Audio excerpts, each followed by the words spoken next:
I'm going to enjoy a trip with my friends using your card. Suddenly, Brian called me.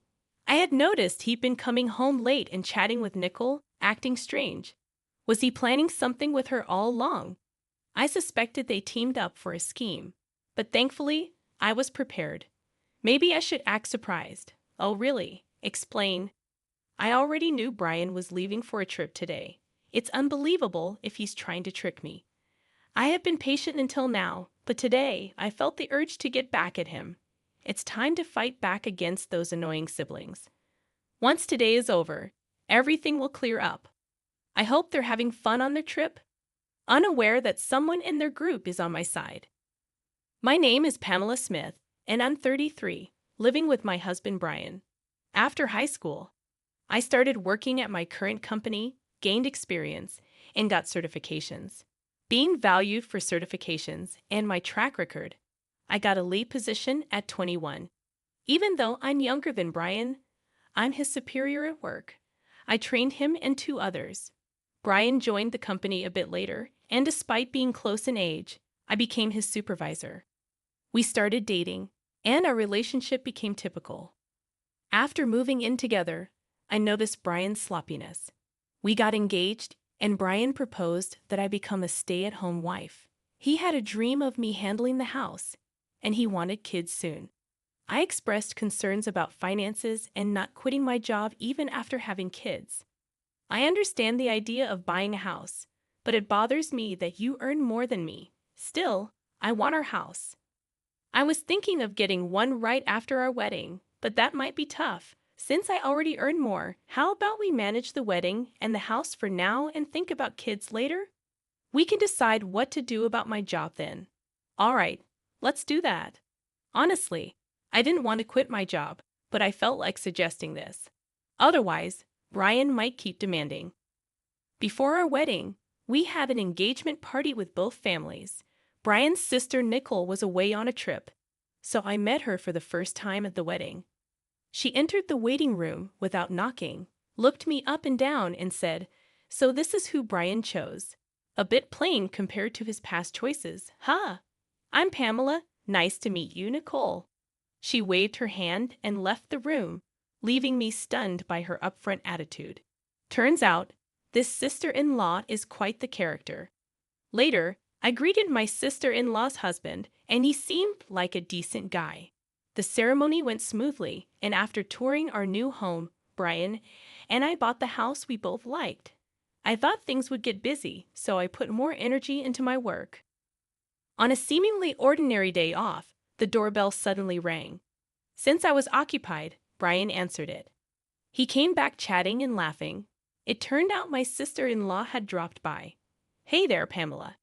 Brian's doing pretty well, huh? Owning such a big house. Good for him. After all, he's my little brother, right? I've been working hard. Make yourself at home, Pamela. Don't we have some snacks or something? My sister's here, so hurry up." I felt something was off with Brian's behavior. He started acting all high and mighty because his sister was here, probably telling her he bought the house himself. I chipped in for the down payment and contributed to paying the mortgage, but Brian really wanted his name on the title. Despite us living together, I thought it didn't matter whose name was on it. However, the way he explained it to his sister bothered me. I decided not to make a scene and held my tongue. "Here's some snacks. Brian works really hard, you know." Why does Pamela sound so bossy? Well, I am Brian's supervisor at work. Oh, did I not mention that? When I started the job, Pamela was already a manager. She began working right after dropping out of high school. It couldn't be helped. If it were me, I'd surpass her in no time.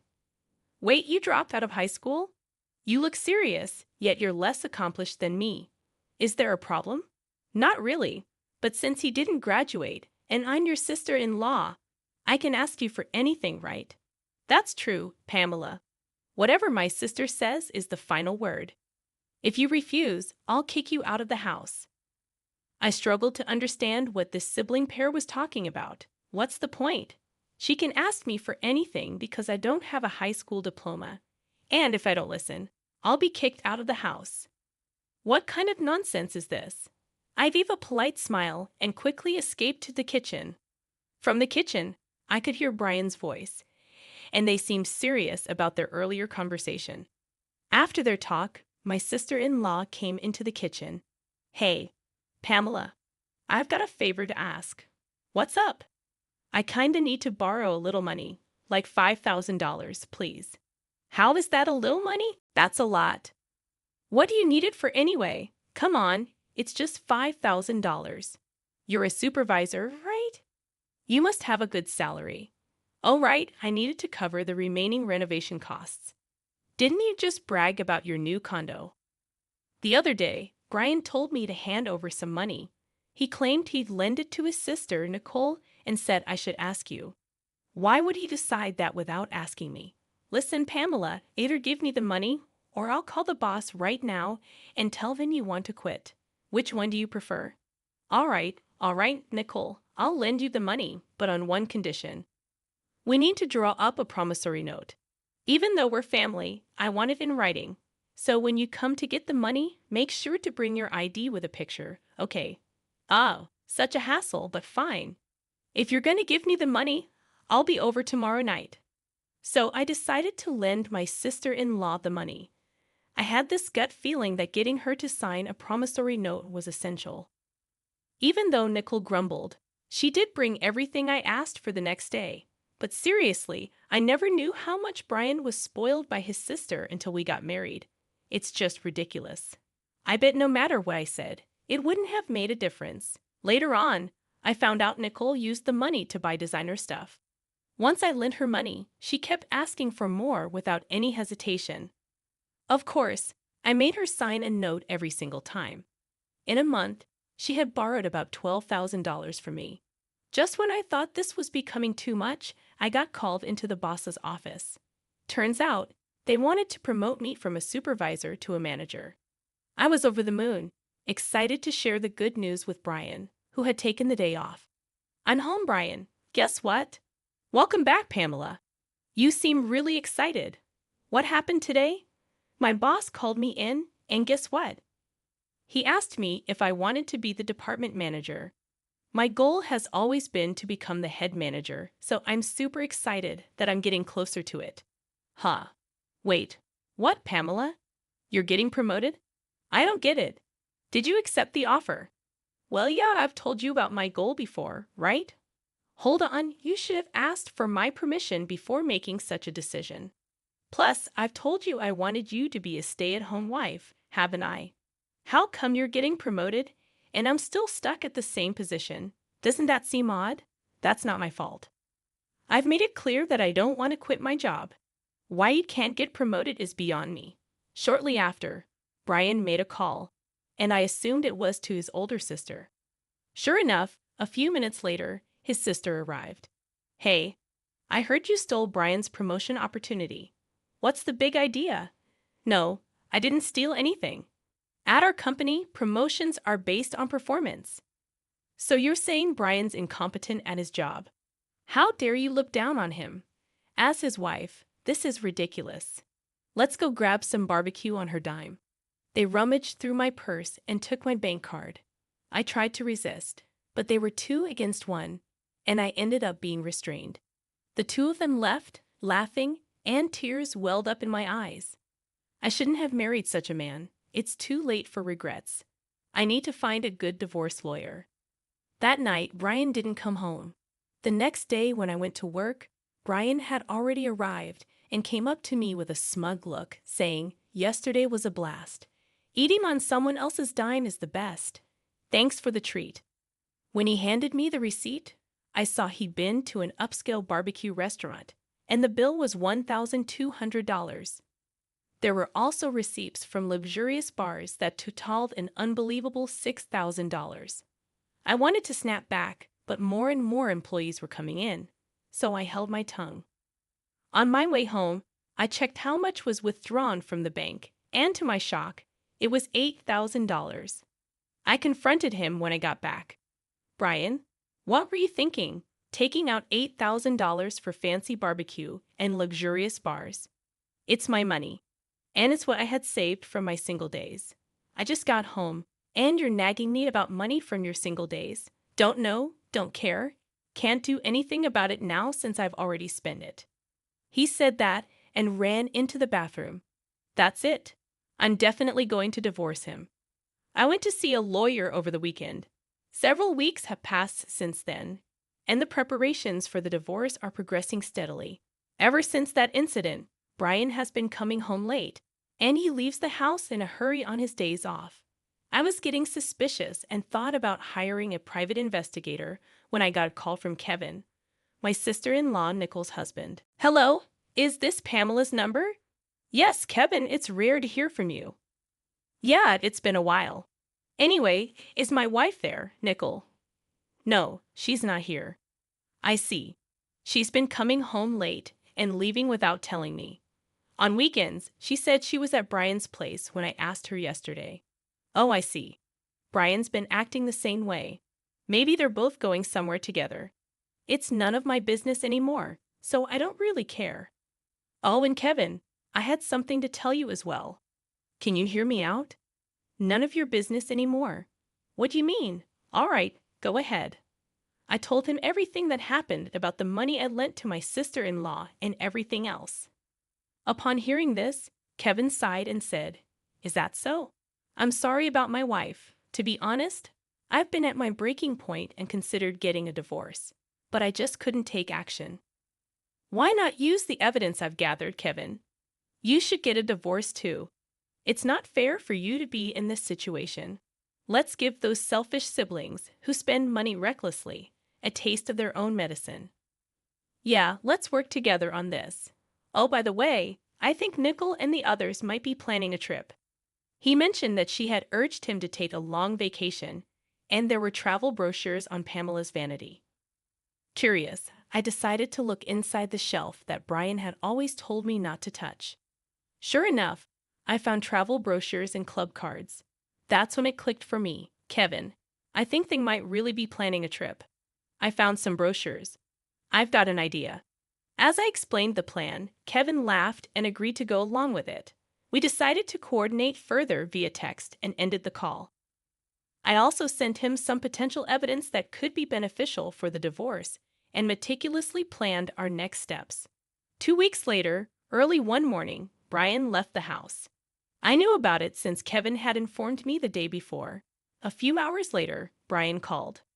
I'm going to have a blast on your card with my sis and friends. He had been coming home late and sneakily making calls with Nicole. I had sensed something was off. I suspected they were up to something. Good thing I had prepared. Maybe I should act surprised. Mine? What? What do you mean? Explain. Seriously, you didn't notice. We planned this trip ages ago. Kevin was just our backup plan in case something happened.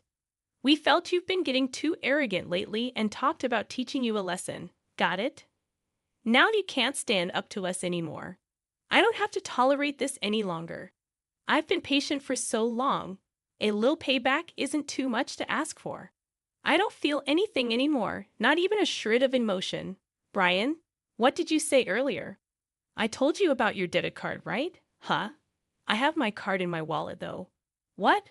What are you talking about? Because here it is. Wait, what the heck is this? You just noticed? Slow on the uptake, huh?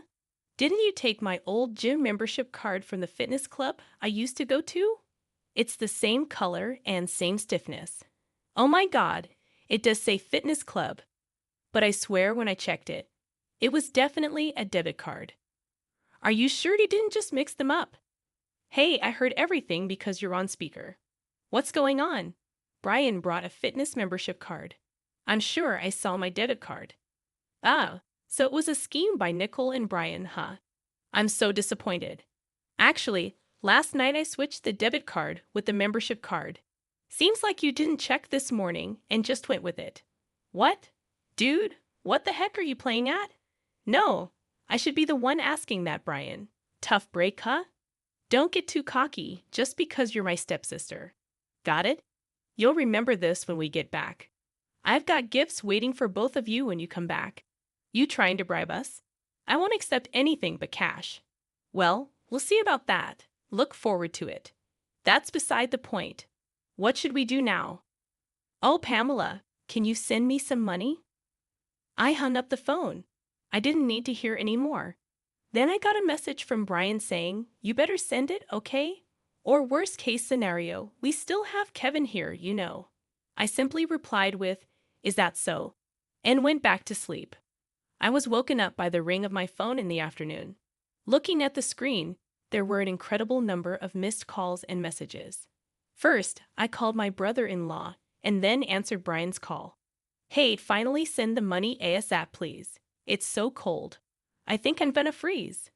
The reason they're cold is because they're in Alaska. Considering it's February, you can imagine it must be freezing if Brian and his group are saying they're cold. Seems like my plan worked. Really? You said Kevin would help, right? Or is he not there? What do you know something? Anyway, it's freezing and Kevin's not here. Should I clue you in? Since you and Nickel teamed up, Kevin and I did too. Simple, right? Now do you get why I entertained you guys for so long on that first call? To buy time, and Kevin, he hopped on another plane and is coming back here. I hung up once I got word he boarded the plane. Got it? What's your deal with my husband, huh? Don't tell me you're wrong. We teamed up to get back at you. Now find your own way back. See you. And with that, I hung up. Kevin should be arriving here soon. I decided to call in my lawyer. We had our final meeting regarding the divorce before Brian and the others would return. Why did I gather everyone here? I was sure Brian and the group would confront me. A few hours later, as soon as Brian and his group returned, they started yelling. "Pamela? Hey, what the hell? What were you thinking? Be prepared to move out, okay? Kevin's with you, isn't he? Why did you even come back first? Unbelievable. You okay with me leaving? You apologize. Shut it. Sit down." Usually calm Kevin's shouting stunned Brian and his companion, making them sit down right away. The lawyer promptly handed out his business cards to both of them. Both looked dumbfounded as they stared at the cards. "Well, here's a gift from us." Kevin and I handed them a stack of papers. As they read through them, their faces turned pale. "Wait a minute. This mentions property division. You're not saying it's about divorce, are you?" "It's written on mine, too. It's a divorce. What did I do? Divorce has got to be a joke, right?" "Yeah, right. Kevin, let's head home." "I'll go first. I've been recording your daily outbursts. After some time, even the call you made from your vacation, Brian, you don't even know what you did. I can't continue like this with you." "Hold on, are you sure? I said it, didn't I? I'm demanding half of the down payment from when we bought the house, the rest of the mortgage, and the repayment of the savings you spent from when I was single." "Nickel, you spent the money you borrowed from me, and also withdrew from my savings with Brian, right? You're going to repay that." "No, wait, Brian. Didn't you buy this house? And I never borrowed or used any of it." "That's a false accusation, Nickel. Please go through everything. There's a promissory note in there for the amount you've borrowed so far." "No way. I don't know anything about this. If there's no proof, I'll do this with this scrap of paper. And me too. Hand over that recorder." Brian stomped on the recorder. Nickel tore the paper into pieces and threw it away. And then the two of them looked at us with smug expressions. "Look here. First of all, Brian, even if you do that, there's still data on the computer. And Nickel, that wasn't the original document. What the hell are you two doing? Oops, indeed. You two don't think things through. Nickel, I have a claim against you too. Spending all the savings and such, and say hi to that guy you got close to at the bar." Both of them were shamelessly crying on the spot. The amount I billed Brian was a total of $115,000, $5,000 for emotional damages, $100,000 for the down payment on the house, and $10,000 for miscellaneous expenses. In addition, there's an upcoming loan repayment of $2,000. For the bill from me to Nicole, it amounted to $31,000, $8,000 for miscellaneous expenses, and $23,000 for a loan for which she signed a promissory note. As for the amount billed from Kevin to Nicole, since she had been intentionally distressing him and spending money, it came to and $20,000, $30,000 for emotional damages, and $90,000 for miscellaneous expenses, all without any division of assets like condos. I thought the two of them might sue since they weren't the sharpest tools in the shed, but thanks to our attorney who wrote at the end of the paperwork, "If you sue, you're gonna lose for sure. No one's gonna represent you. It'll just cost you more. Work hard on your repayments." We settled it without going to court. I grabbed my packed belongings and left the house. Somehow, the word got out at my office, and he was transferred to another branch. Only a few weeks had passed when I got a message from Brian. "Pamela, I want to see you. I never thought life without you would be this lonely. Can we give it another shot? You can work as much as you want. It's not going to happen. Goodbye, Pamela. It's Nickel. I think you should reconsider things with my brother. Why don't we live together? Maybe there's been some misunderstanding between us. I believe things will be better. Nickel, it's not gonna happen. I'm sorry. Goodbye." They begged, but I ignored them and blocked their contacts. It seems Kevin got a similar call but turned it down and blocked them too. Sometime later, when I passed by my old house in a taxi, I saw it was already up for sale. Since the repayment was done in one go, and I'd blocked all communications, I have no idea how they're doing now. As for me, I moved out and bought a condo.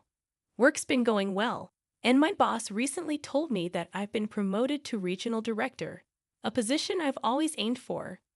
I've also been out to eat with Kevin a few times. He's a bit older, but we click, and our conversations flow easily. Things feel just right now between us, and we think alike. Life's been good since the divorce. I'm glad I got divorced. What happened between me and Kevin after that is a story for another time.